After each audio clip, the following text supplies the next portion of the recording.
కుటుంబానికి వారికి ration card ఇవ్వాలనేటువంటి ఆలోచనతో ఈ ప్రభుత్వం ఉన్నది. దానికి అనుగుణంగానే మీరు పనిచేయాలి. చాలా మంది భూములు కనుక ఉన్నటువంటి వాళ్ళకి ఇచ్చి ఇళ్ల స్థలం ఉన్నటువంటి వాళ్ళకు చిన్న చిన్న పూలు పెంచలేసుకొని చెప్పినప్పుడు ఉండే వాళ్ళకు ఇల్లు వాళ్ళే ఇట్లకు వాళ్ళని దర్భం ఇట్లకు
మంచి గ్రామం అందరికీ సహాయం అందాలని చెప్పి కలెక్టర్ గారు ఈ గ్రామాన్ని పెట్టుకున్నారు.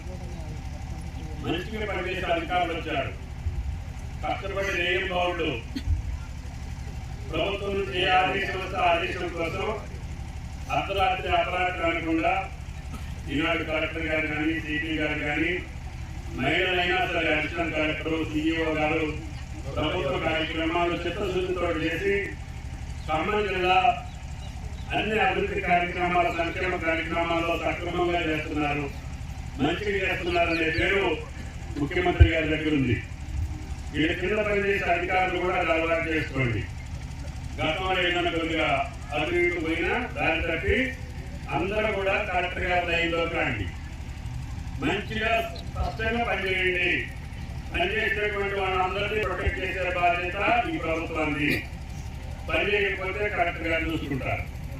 కాబట్టి విలేజ్ సెక్రటరీ దగ్గర నుంచి జాయింట్ కలెక్టర్ వారికి అందరూ కూడా మనసు పెట్టి పనిచేయండి. ప్రజలు ఈ ప్రభుత్వం కావాలని, మళ్ళీ ఇంద్రమ రాజ్యం వస్తే మా కష్టాలు తీరుతాయని, మాకు రేషన్ కార్డులు వస్తాయి, మాకు ఇళ్ళు వస్తాయి, మా యొక్క వ్యవసాయ పంటలకు భరోసా వస్తుంది, మాకు గ్యాస్ వస్తుంది. మా మహిళలందరూ కూడా మేము ఎన్నికలప్పుడు చెప్పాం, మీ అమ్మగారింటికి పోవాలన్నా, అమ్మగారింటికి నుంచి అత్తవారింటికి రావాలన్నా, లేదు భద్రాచలం రాముడి దగ్గరికి పోవాలన్నా చక్కగా బస్సులో పోవచ్చు అని చెప్పాం. చెప్తే నిజంగా పంపిస్తారని చెప్పారు. ఇప్పుడు అసలు మొగుడికి చెప్పకుండా మీరు బ్రహ్మాండ వస్తున్నారు.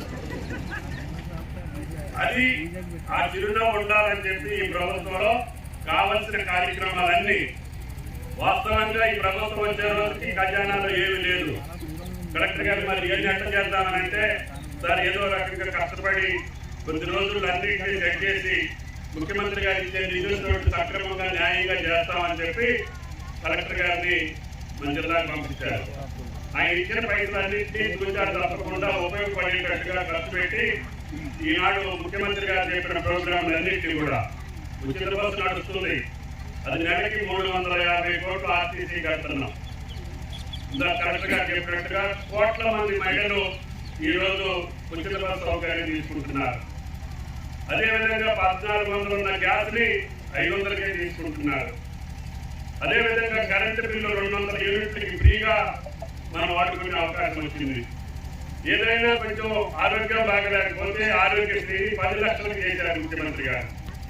ఆ పథకాలు నడుస్తుంటే మిగతా పథకాలు కూడా ఎంత కష్టమైనా, ఎన్ని అప్పులున్నా, ఎన్ని బాధలున్నా మనం పేదలకు ఇచ్చిన మాట చేయాలి. కాబట్టి వీటిని కూడా ఏ రకంగా సరే ఈ రోజు గణతంత్ర దినోత్సవం 75 సంవత్సరాల మనం గణతంత్ర దినోత్సవాన్ని పూర్తి చేసిన సందర్భంగా ఈ రోజు ఒక పవిత్ర దినమిది. భారత రాజ్యాంగం డాక్టర్ అంబేద్కర్ గారు ఇచ్చినటువంటి రాజ్యాంగాన్ని అమలు చేసినటువంటి రోజు. అందుకనే పొద్దున కలెక్టర్ గారు జెండా వందనం చేసి ఈ గణతంత్ర దినోత్సవం రోజు ఈ కార్యక్రమానికి ప్రారంభం చేయాలని చెప్పి కలెక్టర్ గారు అందరినీ కూడా ఈరోజు పురమాయించారు. అన్ని గ్రామాల్లో, మండలాల్లో ఈ రోజు కార్యక్రమం జరుగుతుంది. ఈ రోజు రాష్ట్ర వ్యాప్తంగా 606 మండలాల్లో ముఖ్యమంత్రి గారి మండలానికి కూడా ఈ రోజు ఆయన వెళ్ళారు. మంత్రులందరూ కూడా ఇన్ఛార్జి జిల్లాలు చూసుకొని మళ్ళీ సొంత జిల్లాలు కూడా వచ్చాం. ఈ రకంగా ఈ రోజున 1700 కోట్లు మనం విద్యుత్ శక్తికి ఉచిత విద్యుత్ ఇచ్చాం.